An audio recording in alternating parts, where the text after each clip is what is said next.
तो आज उत्तर प्रदेश में पहले दौर की वोटिंग है। 73 सीटों पर आज वोट पड़ रहे हैं और 7 बजे से वोटिंग शुरू हो चुकी है। 15 जिलों में आज वोटिंग है, लेकिन पहले दौर की वोटिंग से पहले कल प्रधानमंत्री नरेंद्र मोदी ने जो बयान दिया हरिद्वार की रैली में, उस पर हंगामा खड़ा हो गया है। पीएम मोदी ने कांग्रेस के नेताओं से जुबान संभाल कर बयान देने को कहा था।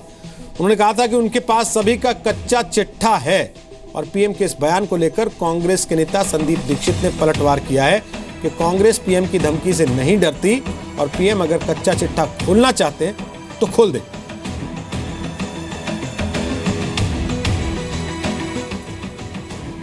अभी भी मैं कांग्रेस के लोगों को, अगर आपके पास कच्चा चिट्ठा है तो आप खोलिए, धमकी क्या दे रहे हैं?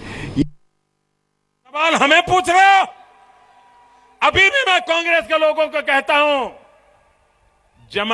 जबान संभल के रखो, वरना मेरे पास आपकी पूरी जन्मपत्री पड़ी हुई है। मैं विवेक और मर्यादाएं छोड़ना नहीं चाहता हूं, लेकिन अगर आप विवेक मर्यादाएं छोड़ करके अनाप शनाप बातें करोगे तो आपका इतिहास कभी छोड़ेगा नहीं। आपके कुकर्म आपको छोड़ेंगे नहीं, आपके पाप आपको छोड़ेंगे नहीं। अगर आपके पास कच्चा चिट्ठा है तो आप खोलिए, धमकी क्या दे रहे हैं? ये कोई बच्चों का खेल है जो आप धमका रहे हो? मैं कहूंगा मोदी जी से बड़ी विनम्रता से, हम लोग आपसे डरने वाले नहीं हैं। चलिए, तो सुना आपने प्रधानमंत्री का कौन सा बयान था और उस पर कांग्रेस की प्रतिक्रिया किस तरीके से आई है। आगे भी इस पर लगातार हम आपको अपडेट्स देंगे, प्रतिक्रियाएं जो आ रही हैं वो बताएंगे। 73 सीटों पर हमारे रिपोर्टर्स मौजूद हैं, सब जगह से लगातार आपको पल पल की खबर दे रहे हैं और तस्वीरें वहां की दिखा रहे हैं। आपसे भी हम अपील कर रहे हैं कि आज आप अपने वोट के हक का इस्तेमाल जरूर कीजिएगा। घर से बाहर निकलिए, अपने वोट, अपनी ताकत का इस्तेमाल कीजिए और अपनी सेल्फी हमें जरूर भेज दीजिएगा #UP पुल्स के साथ। हमारे साथ 2 खास मेहमान आ गए। रामदत्त त्रिपाठी लखनऊ से हमारे साथ आ गए, वरिष्ठ पत्रकार हैं, करीब 2 दशक से उत्तर प्रदेश की राजनीति को कवर कर रहे हैं, बीबीसी के ब्यूरो चीफ रहे हैं। अक्सर आप उनको शाम 5 बजे ताल ठोक के प्रोग्राम में देखते हैं। और कुमार पंकज हमारे साथ यहाँ नोएडा स्टूडियो में आ गए हैं। 18 साल का उनका भी पत्रकारिता का अनुभव है, 9 किताबें आप लिख चुके हैं कुमार पंकज, और ख़ास तौर पर नरेंद्र मोदी को प्रोफाइल किया आपने। साल 2008 में उन पर किताब लिखी है और शायद ये वो समय था जब बीजेपी में भी तय नहीं था कि उनको प्रधानमंत्री का उम्मीदवार बनाएंगे कि नहीं बनाएंगे। तो हम वापस आते हैं आपके पास। ये देखिए सेल्फी जिन लोगों ने हमें भेजी है, उनकी तस्वीरें हम आपको टेलीविजन स्क्रीन पर दिखा रहे हैं। देश के तमाम लोगों को पता चलना चाहिए कि ये हैं हीरोज़ जो अपने ताकत का इस्तेमाल करने के लिए लोकतंत्र में आज अपने घर से निकले, सुबह सुबह 7 बजे बाहर और अपना वोट डाल के आए हैं। तो आप भी अपनी सेल्फी भेज सकते हैं। रामदत्त त्रिपाठी साहब, हम अपने संवाददाताओं के पास जगह जगह जा रहे हैं, यूपी के अलग अलग हिस्सों में, 15 जिलों में जहाँ आज वोट पड़ रहे हैं, और हर वोटर से जब पूछा जा रहा है आपने क्या देख के वोट दिया, क्या सोच के वोट दिया, तो सबका एक ही जवाब है कि हमने विकास के लिए वोट दिया। तो जैसे राजनीतिक पार्टियां कहती हैं कि हम विकास के लिए चुनाव लड़ रहे हैं, हम विकास लाना चाहते हैं, और टिकट बांटती हैं जाति के नाम पे, धर्म के नाम पे, आपराधिक रिकॉर्ड देखे बिना जो जितना बड़ा बाहुबली है उसको उतना बड़ा कैंडिडेट बता के टिकट देती हैं। तो वोटरों ने भी वही टेक्निक सीख ली है क्या कि कुछ भी पूछिए हम तो जवाब वही देंगे, विकास वाला? रोहित जी बिल्कुल सही कह रहे हैं आप। अगर हम लोग क्षेत्र में जाते भी हैं कहीं, तो वोटर्स के दिल की बात जानना बहुत मुश्किल होता है। बहुत ही डिप्लोमेटिक जवाब देते हैं वोटर्स। फिर भी जहां विकास की बात लेकिन जो करते हैं तो उसका कई तरह का अर्थ होता है। कई में उसमें फिर जब आप ज़्यादा कुरे दिए तो फिर कहते हैं कि विकास का हिस्सा हमें नहीं मिला। तो और ये जो चुनाव होता है वो बेसिकली यही होता है कि हर समुदाय या हर क्षेत्र के लोग उस विकास में हिस्सेदारी के लिए कोशिश करते हैं और उसी हिसाब से अपना निर्णय लेते हैं। क्योंकि बहुत सारी जो हमारे सरकार की जो वेलफेयर स्कीम्स हैं वो पॉलिटिकल पैट्रोनेज से मिलती हैं। तो फिर वो ये देखते हैं कि मुझे कौन पार्टी या कौन जो लोकल नेता है वो मुझे वोट दिलाएगा, और उस हिसाब से फिर उनका प्रेफरेंस हो जाता है, झुक जाता है।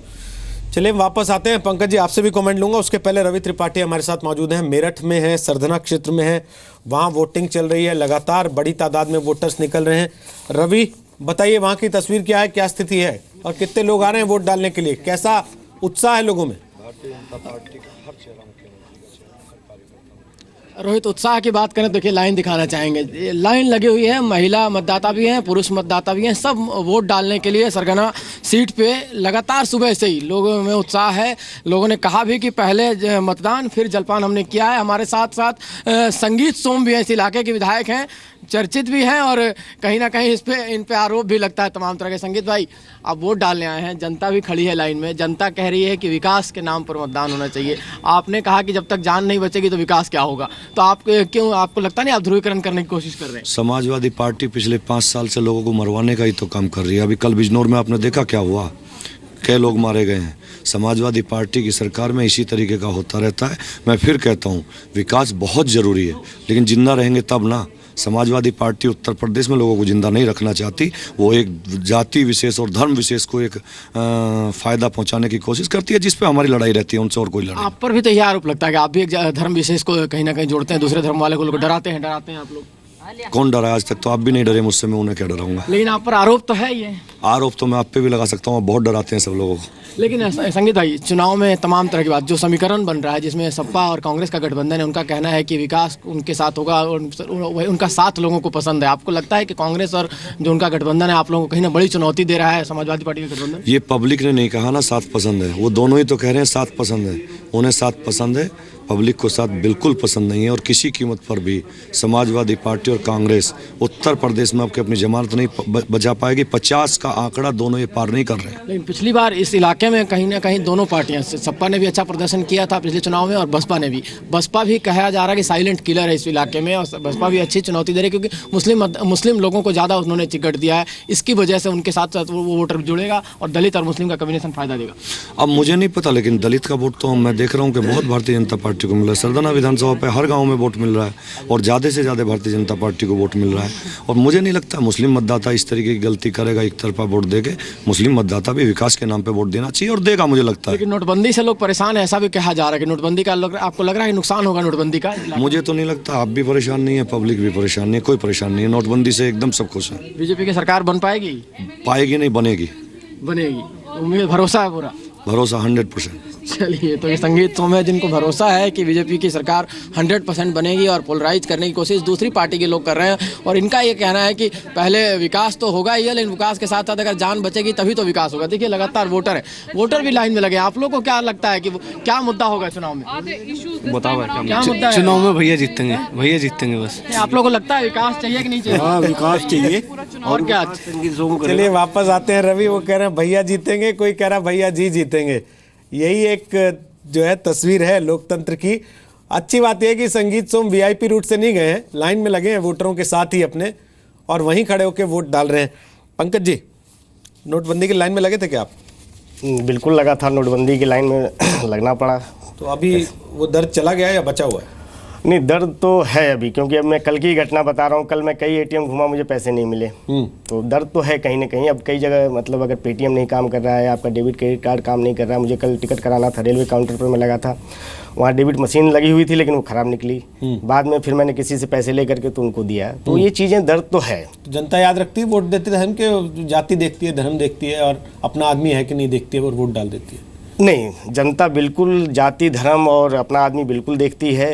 और ख़ास करके जब विधानसभा का चुनाव हो, जैसे जैसे आप नीचे जाएंगे, जैसे पंचायत के चुनाव में जाएंगे तो और ज़्यादा ये सब देखते हैं। तो विधानसभा के भी चुनाव में जाति और धर्म दोनों चीज़ें मायने रख रही हैं। जैसे अभी मैं सुन रहा था कि विकास के मुद्दे पर कई लोग बात कर रहे हैं, मतदाता भी कह रहे हैं, बट वो साइलेंट है कि हम किसको वोट दे रहे हैं ये नहीं कह रहे हैं। कौन विकास कर रहा है नहीं कर रहा है ये बता नहीं रहे हैं। तो मेरा मानना है कि विकास एक मुद्दा ज़रूर है, लेकिन उसके अलावा उस मुद्दे के साथ साथ खास करके उत्तर प्रदेश की सियासत में जो है जाति एक बड़ा मुद्दा है। तो अगर जाति मुद्दा होता है तो मायावती स्ट्रांग हो जाती है क्या? नहीं, जाति, मायावती के पास जो अपना वोट है वो तो है ही। उसी तरह से समाजवादी पार्टी के पास जो अपना वोट बैंक है वो है।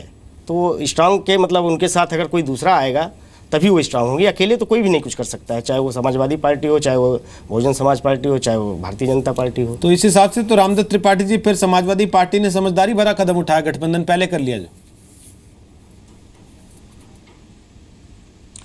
नहीं, निश्चित रूप से समाजवादी पार्टी की दो समस्याएं थी। एक तो 5 साल सरकार चलाने के बाद जाहिर है कि नाराजगी होती है, न केवल वोटर्स की नाराजगी होती है, पार्टी वर्कर्स जो रूलिंग पार्टी होती है नाराज हो जाते हैं। उनको लगता है कि भाई हमें क्या मिला, मंत्री फला बन गए, विधायक फला बन गए।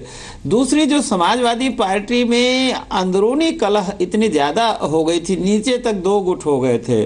और सबसे बड़ी बात कि जो पार्टी के राष्ट्रीय अध्यक्ष हैं वही लगातार अखिलेश यादव सरकार के खिलाफ नेता विरोधी दल की तरह बराबर व्यवहार कर रहे थे, बोल रहे थे। तो उसमें अखिलेश यादव ने जब एक बिल्कुल निर्णय तय कर लिया कि मुझे आर पार की लड़ाई पार्टी के अंदर भी लड़नी है, तो उनके पास कोई विकल्प नहीं था सिवाय इसके कि कांग्रेस के साथ जाते, क्योंकि और कोई उनके पास तरीका नहीं। कोशिश की थी, क्योंकि ये पश्चिमी उत्तर प्रदेश में जो अजीत सिंह हैं राष्ट्रीय लोक दल, इनके साथ भी गठबंधन बनवाने की कोशिश की थी कई नेताओं ने, लेकिन वो उन्होंने इसीलिए नहीं बनाया कि उन्हें डर था कि जो मुजफ्फरनगर दंगे की वजह से जाट और मुस्लिम समुदाय में जो आपसी कटुता आ गई थी, कहीं ऐसा न हो कि बिदक जाए। तो फिलहाल उनके लिए कांग्रेस ही सहारा था।